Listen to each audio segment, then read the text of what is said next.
Friends, welcome back to my channel. So చాలా days తర్వాత నేను బ్లాగ్ అయితే వేస్తున్నా. ఎన్ని డేస్ కొంచెం వెళ్తే అయితే బాగాలేకుండా అనిపిస్తుంది నా బ్లాగ్ అయితే వెళ్ళి మళ్ళీ చాలా డేస్ తర్వాత బ్లాగ్ ఇప్పుడైతే వేస్తున్నా. అది కూడా సికింద్రాబాద్ రైల్వే స్టేషన్ దగ్గర నుంచి అయితే బ్లాగ్ అయితే వేస్తున్నా. మళ్ళీ చాలా డేస్ తర్వాత ఆల్మోస్ట్ ఒక 1 year తర్వాత మళ్ళీ ఒక ట్రిప్ అయితే వెళ్తున్నాము. సో ఈ మొత్తం బ్లాగ్ అదే. ఇప్పుడు నేను ఎక్కడికి వెళ్తున్నా అంటే ఓంకారేశ్వర్ ఇంకా ఉజ్జయిని మహాకాళేశ్వర్కి అయితే వెళ్తున్నాము. ఇక ఇక్కడ నుంచి నేనైతే వాయిస్ ఓవర్లోనే చెప్దాం అనుకుంటున్నా. ఈ మొత్తం వీడియోని అయితే మీరైతే చూడండి. ఆల్రెడీ నేను ఈ బ్లాగ్ని అయితే 2 different వీడియోస్ లాగా అయితే వేసిన, కానీ ఈ వీడియోలో ఏంటంటే మొత్తం వీడియోని అయితే మిక్స్ చేసి ఒకటే వీడియో అయితే వేస్తున్నా. సో ఈ వీడియో మొత్తం కంప్లీట్గా చూడాలని అనుకుంటున్నా. ట్రైన్ అయితే ఒక 1 hour డిలే తర్వాత స్టేషన్కి అయితే వచ్చింది. రాగానే మేమైతే వచ్చేసినాము. కరెక్ట్ టైంకి డిపార్చర్ అయితే అయిపోయింది. తర్వాత మధ్యలో ఒక స్టేషన్లో అయితే ఆగితే స్టార్టింగ్ అక్కడ వ్లాగ్ అయితే వేసిన. మేమైతే ట్రైన్లో ఎంజాయ్ చేసుకుంటూ వెళ్ళినాము. నేను ఒక్క నెలలే అన్న వాళ్ళతోనైతే వెళ్ళిన. సో ట్రైన్ మొత్తం నైట్ అంతా ట్రావెల్ అయితే వేసింది. నైట్ అయితే కాగానే మేమైతే పడుకొని లేచి చూసేవారికి ఈ బ్రిడ్జ్ పైన అయితే ఉన్నాము. తర్వాత హార్డ్లీ ఒక 9-9:30కి అట్లా మేమైతే అరైవల్ అయితే అయిపోయినాం. అక్కడ స్టేషన్లో కాండో స్టేషన్లో అయితే మేము దిగినాము. అక్కడ నుంచి ఒక ట్యాక్సీ అయితే మాట్లాడుకున్నాం. ఇక్కడ చూడండి, అన్న వాళ్ళు అయితే బార్గింగ్ చేస్తున్నారు ట్యాక్సీ కోసం. మేమైతే ఈ ట్యాక్సీ అయితే మాట్లాడుకున్నాము 2500 రూపీస్కి. కాండవా నుంచి ఓంకారేశ్వర్ వరకు మాకైతే ఒక 40-60 kilometers అని చెప్పాను. అర్లీ ఒక 1 hour జర్నీ అని అయితే చెప్పాను. సో మధ్యలో ఒక డాబా లాంటిది కనిపిస్తుంది, అక్కడ చాయ్ బ్రేక్ కోసమైనా అయితే ఆగినాము. అక్కడ చాయ్ అయితే నిజంగా క్రేజీ ఉండే. దాని తర్వాత ఇట్లా లొకేషన్ చూసుకుంటా ఆ కాండవా విలేజ్ని, ఓంకారేశ్వర్ హైవేని చూసుకుంటా అయితే ఓంకారేశ్వర్ హార్డ్లీ ఒక 1-1.5 hour తర్వాత అయితే రీచ్ అయితే అయిపోయినాము. అక్కడ రాగానే ఒక హోటల్ అయితే వేసుకున్నాము. హోటల్లో కొంచెం బ్యాగ్ లగేజ్ అట్ని పెట్టేసి ఓంకారేశ్వర్ దర్శనం కోసం అయితే వెళ్ళిపోయినాము. సో మేమైతే ఇప్పుడు ఒక బ్రిడ్జ్ పైన అయితే ఉన్నాము. దాని కింద నర్మదా రివర్ అవుతుంది, కానీ ఆ బ్రిడ్జ్ పేరు అయితే నాకైతే తెలియదు. ఇక్కడ చూస్తున్నారా, ఇదే ఓంకారేశ్వర్ టెంపుల్. సో ఈ బ్రిడ్జ్ పై నుంచి అయితే వ్యూ అయితే చూడండి, ఓంకారేశ్వర్ టెంపుల్, నర్మదా రివర్ ఎట్లా కనిపిస్తుందో మీకు. సో ఇక్కడ నర్మదా రివర్లో స్నానం వేసుకొని టెంపుల్కి వెళ్ళాలని చెప్పి ఒక ఘాట్ దగ్గరికి అయితే వచ్చినాం. ఆ ఘాట్ పేరు కూడా మాకైతే తెలియదు. ఇక్కడ నుంచి కూడా ఓంకారేశ్వర్ టెంపుల్ అయితే మస్తు కనిపిస్తుంది. అందరం ఫ్రెషప్ అయితే అయిపోయినాము. మంచిగా నదిలో స్నానం వేసుకొని ఫ్రెషప్ అయితే అయిపోయినాము. అన్న వాళ్ళు అయితే ఫోటోస్ తీస్తున్నారు. ఇప్పుడు దర్శనంకి అయితే వెళ్దాం అనుకుంటున్నాం. ఇక్కడ నుంచి యాక్చువల్లీ బోటింగ్ వేద్దాం అనుకున్నాం, కాకపోతే ఈ 2 days క్రౌడ్ ఎక్కువ అని చెప్పి బోటింగ్ అయితే ఆపేసిందంట. సో బోటింగ్ అయితే వెళ్ళలేకపోతున్నాం. బోటింగ్ వేస్తే మన గుడిది వ్యూ అయితే మంచిగా అయితే కనిపిస్తుండే. అయినా ఏం పర్లేదు, ఇక్కడ నుంచి కూడా బాగానే కనిపిస్తుంది.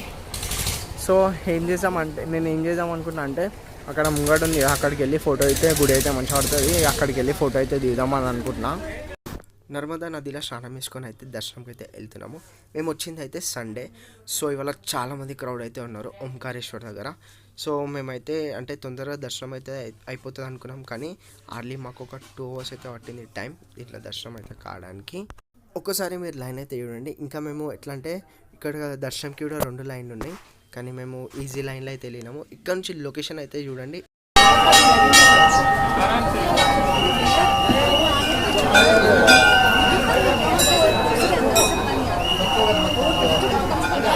దర్శనం అయితే కంప్లీట్ అయితే వేసుకొని పైనకి అయితే వచ్చినాం. అంటే కొంచెం మీదికి వచ్చి అక్కడ వ్లాగ్ అయితే వేస్తున్నాం. అక్కడ నుంచి లొకేషన్ అయితే మంచిగా ఉందని చెప్పి ఒకసారి మీరు కూడా లొకేషన్ అయితే చూడండి. ఇక్కడ నుంచి ఆ బ్రిడ్జ్, నర్మదా రివర్ ఎట్లా ఉందో. ఇప్పటిదాకా మేము వచ్చింది ఇదే బ్రిడ్జ్ మించి వెళ్ళి. ఓంకారేశ్వర్ దర్శనం అయితే అయిపోయాక మమలేశ్వర్ టెంపుల్ దగ్గరికి అయితే ఒక ఆటో మాట్లాడుకొని అయితే ఆటోలో అయితే వెళ్తున్నాము. ఓంకారేశ్వర్ వెళ్ళిన ఎవరైనా మమలేశ్వర్ టెంపుల్లో దర్శనం అయితే వేసుకోవాలా, లేకపోతే మనం ఇక్కడికి వచ్చిన వాల్యూ అయితే ఉండదు. సో ఇక్కడ కూడా క్రౌడ్ ఉంటారని అయితే ఎక్స్పెక్ట్ చేసినాము. యాక్చువల్లీ ఎక్కువ క్రౌడ్ అయితే ఏం లేరు, నార్మల్గా ఉండరు. ఒకటేసారి టెంపుల్ లోపలికి వెళ్ళగానే నిజంగా నాకైతే ఈ టెంపుల్ అయితే చాలా నచ్చింది. నాకైతే క్రేజీ ఎక్స్పీరియన్స్, అసలు మస్తు ఉంది టెంపుల్. కంపల్సరీ ఈ టెంపుల్కి వెళ్ళాల్సిందే. ఇక్కడ కూడా దర్శనం అయితే వేసుకున్నాం. జస్ట్ 20 minutesలో దర్శనం అయితే కంప్లీట్ అయితే అయిపోయింది. దర్శనం వేసుకొని బయటకు అయితే వచ్చేసిన. ఇంకా ఓంకారేశ్వర్ అన్న వీడియో చేసినా, ఇక్కడైతే అసలు వీడియో చేసే ఛాన్స్ కూడా లేదు. తర్వాత ఏం చేసినామంటే నర్మదా రివర్ ఆరతి కోసం అయితే వెళ్దాం అనుకున్నాము, కానీ మేము వెళ్ళేవారికి ఆరతి అయితే కంప్లీట్ అయిపోయింది. ఇక ఏం చేయలేము, జస్ట్ కంప్లీట్ అయిన ఆరతి ఉంటుంది కదా, అక్కడ వెళ్ళి ఇట్లా జస్ట్ మొక్కేసి అయితే వచ్చేసినాము.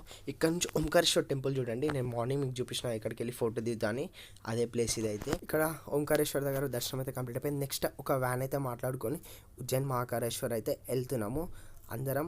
మీకు కూడా ఆ వ్యాన్ అయితే మీకైతే చూపిస్తాం. మేము అందరం అయితే ఇట్లా నార్మల్గా అయితే వెళ్తున్నాము. సో ఇదే వ్యాన్ మేమైతే మాట్లాడుకున్నాం ఓంకారేశ్వర్ నుంచి ఉజ్జయిని మహాకాళేశ్వర్ వరకు. సో మధ్యలో ఒక రెస్టారెంట్ దగ్గర అయితే ఆపిండు, అక్కడ నేను బ్లాగ్ అయితే వేస్తున్నా. ఇదే రెస్టారెంట్. మేమైతే ఇక్కడ మంచిగా ఇడ్లీ దొరికింది, తిన్నాము. తర్వాత ఇక్కడ నుంచి మళ్ళీ ఉజ్జయిన్ మహాకాళేశ్వర్ వరకు అయితే జర్నీ అయితే స్టార్ట్ చేసినాము. హార్డ్లీ ఒక 140 to 150 కిలోమీటర్స్ అని చెప్పిండు. సో ఇక్కడ నుంచి లొకేషన్ అయితే నిజంగా అసలు క్రేజీ ఉన్నాయి. మేము ఇప్పుడు వెళ్తుంది నర్మదా రివర్ బ్రిడ్జ్ పించలే. మధ్యలో ఫ్రూట్స్ కొనుక్కుందామని చెప్పి ఒక దగ్గర అయితే ఆగినాము. ఫ్రూట్స్ తీసుకున్న తర్వాత ఘాట్ సెక్షన్కి అయితే వెళ్ళినాము. నిజంగా ఈ లొకేషన్ అయితే క్రేజీ ఉంది అసలు. అంటే ఈ రూట్ ఓంకారేశ్వర్ నుంచి ఉజ్జయిన్ మహాకాళేశ్వర రూట్ క్రేజీ ఉంది. మధ్యలో ఒక శనీశ్వర టెంపుల్ ఉంటే అక్కడ వెళ్ళి దర్శనం అయితే చేసుకున్నాము. దర్శనం చేసుకొని అయితే వచ్చినాము. మళ్ళీ మా జర్నీ అయితే స్టార్ట్ చేసినాము. ఒక 3 to 4 hours తర్వాత మేము ఉజ్జయిన్ అయితే రీచ్ అయిపోయినాము. ఇప్పుడు ఇక్కడ ఏం చేసినామంటే ఫస్ట్ డే రూమ్ అయితే తీసుకున్నాం. రూమ్ తీసుకొని ఇక్కడ లగేజ్ అన్నీ పెట్టేసి కొంచెం ఫ్రెష్ అప్ అయ్యి టెంపుల్ దర్శనంకి అయితే స్టార్ట్ అయితే అయిపోయినాము. అన్న వాళ్ళందరూ అయితే రెడీ అయితే వచ్చేసాను. నేనే కొంచెం లేట్ అయితే వెళ్ళిన. ఇక్కడ నుంచి దీనంతా కారిడార్. ఇక్కడ నుంచి మనం ఉజ్జయిన్ మహాకాల్ దగ్గరికి వెళ్ళాలంటే ఒక 1.5 kilometers అయితే నడవాలా. కానీ ఈ కారిడార్లో నడిచేటప్పుడు మనకి అసలు నడుస్తున్నామని తెలియదు. ఎందుకంటే ఒక్కొక్క లొకేషన్ క్రేజీ ఉంటుంది అసలు. చూడండి మీరే ఆ స్టాచ్యూస్ ఎట్లున్నాయో. ఇంకా మధ్యలో మనకి స్క్రీన్స్ అయితే ఉంటాయి ఇట్లా ఉజ్జయిన్ మహాకాల్ని చూడడానికి. సో తొందరగా మేమైతే లైన్లో వెళ్ళి అయితే నించున్నాము. ఇవాళ అసలు క్రౌడ్ ఓవర్ లేరు, తొందరగా దర్శనం అయిపోతుందని చెప్పారు లోకల్స్. ఎందుకంటే ఆ రోజు మేము వెళ్ళిన రోజు రక్షాబంధన్.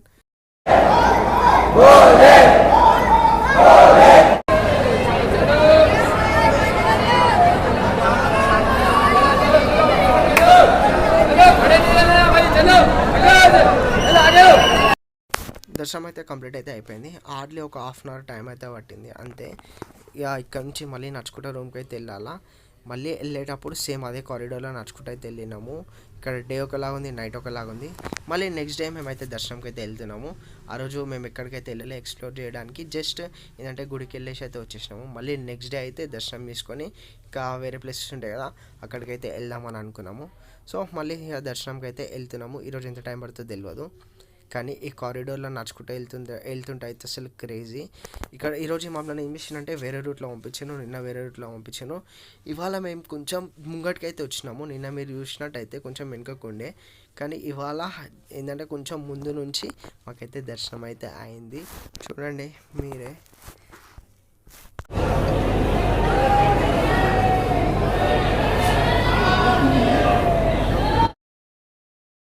సో ఫైనల్గా నిన్న కొంచెం దూరం నుంచి అయితే వచ్చినాం, కానీ వాళ్ళైతే చాలా దగ్గర నుంచి దర్శనం అయితే కంప్లీట్ అయితే అయిపోయింది. దర్శనం అయితే కంప్లీట్ అయిపోయాక మళ్ళీ బయటకు అయితే వచ్చేసినాం. బయటికి రాగానే మాకు దగ్గరలోనే వినాయకుని టెంపుల్ అయితే ఉండే, గణేష్ టెంపుల్. సో ఈ గణేష్ టెంపుల్ లోపలికి అయితే వెళ్ళి దర్శనం చేసుకుని అయితే వచ్చేసినాము. బయటికి రాగానే ఏం చేసినామంటే ఇట్లా ఆటోస్ ఉంటాయి కదా, ఈ ఆటోస్ ఒకటి మాట్లాడుకొని అక్కడ ఉన్న సైట్ సీయింగ్ టెంపుల్స్ అన్నీ చూపెట్టమని చెప్పినాము. సో ఆ టెంపుల్స్కి వెళ్తుంటే నిజంగా లొకేషన్స్ అయితే క్రేజీ ఉన్నాయి. చూడండి, ఫస్ట్ అయితే మేము ముక్తేశ్వర్ టెంపుల్ దగ్గరికి అయితే వచ్చినాము. ఇక్కడ ఏంటంటే ఇక్కడ నుంచి చార్ధామ్ వెళ్ళే రూట్కి ఒక గుహ అయితే ఉందంట. సో ఇదే ఆ గుహ. చూడండి, నేనైతే ఒకటే గుహ ఉంటుంది అనుకున్నా, కానీ లోపల అయితే చాలా గుహలు అయితే ఉన్నాయి అని అన్నాడు. కానీ మేమైతే 2 గుహలు అయితే వెళ్ళినాము. ఇక్కడ ఏంటంటే చాలా వేడిగా అవుతుంది. ఆ గుహ లోపల అన్నీ ఏంటంటే ఇట్లా శివలింగాలు అయితే చాలా ఉన్నాయి. ఇప్పుడు మేము వచ్చింది ఇంకో గుహ. ఇక్కడ కూడా ఎట్లా అంటే లోపలికి వెళ్తున్నా కొద్దీ ఇట్లా వేడి అయితే చాలా ఉంది. ఇక్కడ కూడా చాలా శివలింగాలు అయితే ఉన్నాయి. నేనైతే వెళ్ళి మీకైతే ఒక శివలింగం అయితే చూపిస్తా. చూడండి, నిజంగా చాలా మంచిగా అనిపించింది. తప్పకుండా వెళ్ళాల్సిన ప్లేస్ ఇదైతే. తర్వాత ఇక దర్శనం వేసుకొని మళ్ళీ బయటకు అయితే వచ్చేసినాము. నిజంగా ఇక్కడ అయితే చాలా శివలింగాలు ఉన్నాయి, మీరైతే చూడండి. నాకైతే ఈ టెంపుల్ అయితే చాలా నచ్చింది. ఇక్కడ నుంచి మళ్ళీ నెక్స్ట్ ఎక్కడికి వెళ్ళినామంటే శ్రీ మంగళధామ్ టెంపుల్కి అయితే వెళ్ళినాము. ఇక్కడ కూడా దర్శనం చేసుకొని బయటకు అయితే వచ్చేసినాము. అప్పటికే ఫుల్ వర్షం అయితే పడుతుంది, కానీ ఇట్లా మళ్ళీ ఆటోలో అయితే ఒక ఘాట్ దగ్గరికి అయితే వచ్చినాం. ఏ ఘాటో తెలియదు. ఇక్కడ నిజంగా టెంపుల్స్ దగ్గరికి వెళ్తుంటే లొకేషన్ అయితే చాలా మంచిగా ఉన్నాయి. దాని తర్వాత మేమైతే కాలభైరవ్ టెంపుల్కి అయితే వచ్చినాము. అసలు నేను ఎక్స్పెక్ట్ చేయలేదు ఇంత పెద్దగా ఉంటుంది కాలభైరవ్ టెంపుల్ అని, ఇంతమంది క్రౌడ్ ఉంటారని నేను అయితే ఎక్స్పెక్ట్ చేయలేదు. కంపల్సరీ ఉజ్జయిన్ వేస్తే కాలభైరవ్ టెంపుల్కి రావాల్సిందే. ఇక్కడ వచ్చి దర్శనం వేసుకోండి. నిజంగా ఇక్కడ రాగానే ఒక మంచి ఎనర్జీ అయితే ఫీల్ అయితే అవుతాము మనం. ఇక్కడ కూడా చూడండి, క్రౌడ్ అయితే చాలామంది అయితే ఉన్నారు.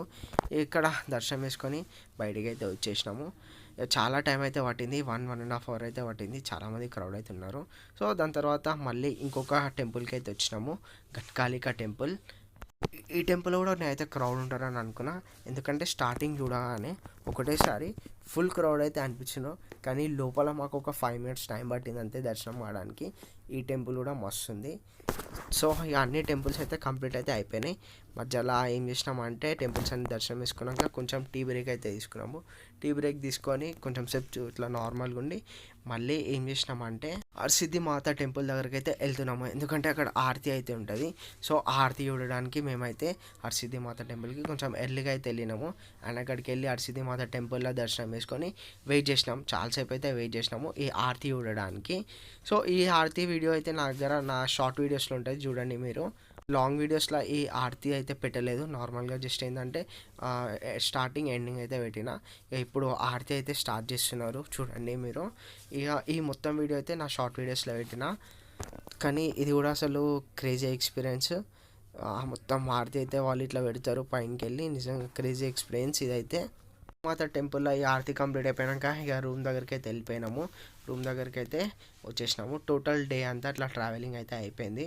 ఇది అయితే క్రేజీ ఎక్స్పీరియన్స్. నాకు ఈ టూర్ కానీ ఎక్స్పీరియన్స్ కానీ క్రేజీ అసలు. సో మీ అందరూ ఈ వీడియోని లైక్ చేసి షేర్ చేసి సబ్స్క్రైబ్ చేస్తారని అనుకుంటున్నా. మీ అందరికీ ఈ వీడియో నచ్చినట్టయితే లైక్ షేర్ అండ్ సబ్స్క్రైబ్.